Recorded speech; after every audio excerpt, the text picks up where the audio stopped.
maniga ni bala wowe ntugiye gusenga none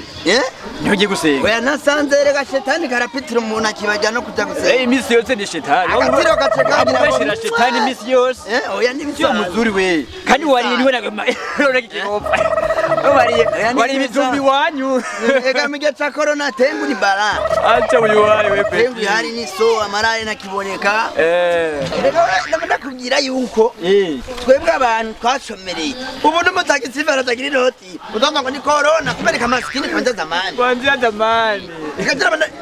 kandi bigeze umuntu ni wese ibintu nkabirariza bien nkabishira muri complication nkacana bizira umwana cyari mushashe mu ikotara ndakubwire ni gatoto Toto town Peti big up sana don't worry bariga none mambo yako ya mingi nzuri gute none sawa ni salade none nzi gute wewe ndakuzikura mu istana na ndakubona ari dema kuba kidina byanwaye umwanya mwinshi lambo Peti kumva none ereka jewe nakoze byinshi je nagize fitiringi na se wa Eminemi none nashaka umamagara ujya mugenzi wawe oya uyatse umusitari wihoze oya nashaka umamagare kubera nshaka kuvugana nawe none unkoresha igikoresho jewe uryo rirage naramushimye oya soni ifya bazirindire none umbirize banze uvuga ntaze amaduhete ndagusabye mumamagarire nibyo amamagariye none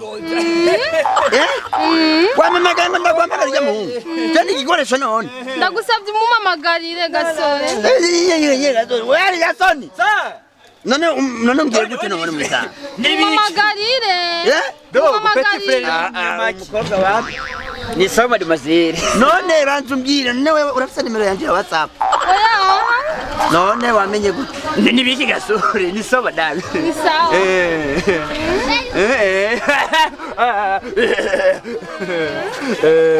hagumenga nigikwije Chakuvugana nawe Peti nandi ndiri hari ya nyene ndakurindire wawe niyache sogea kure we mwari ndagukubye nawe burya wewe umviriza we Peti we niba mfite n'icyangu reka amajambo nimba mamagaye none kumbwira reka umukorera ko madame none we twagute nitwa Neri yo Neri arabyibushe nka gifimo cha misense madame atumura mwe murantanga Peti nage nindire ya nyene nande rugira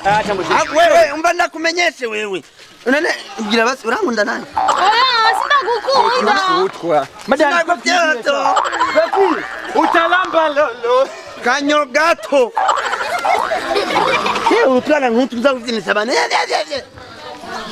Shezi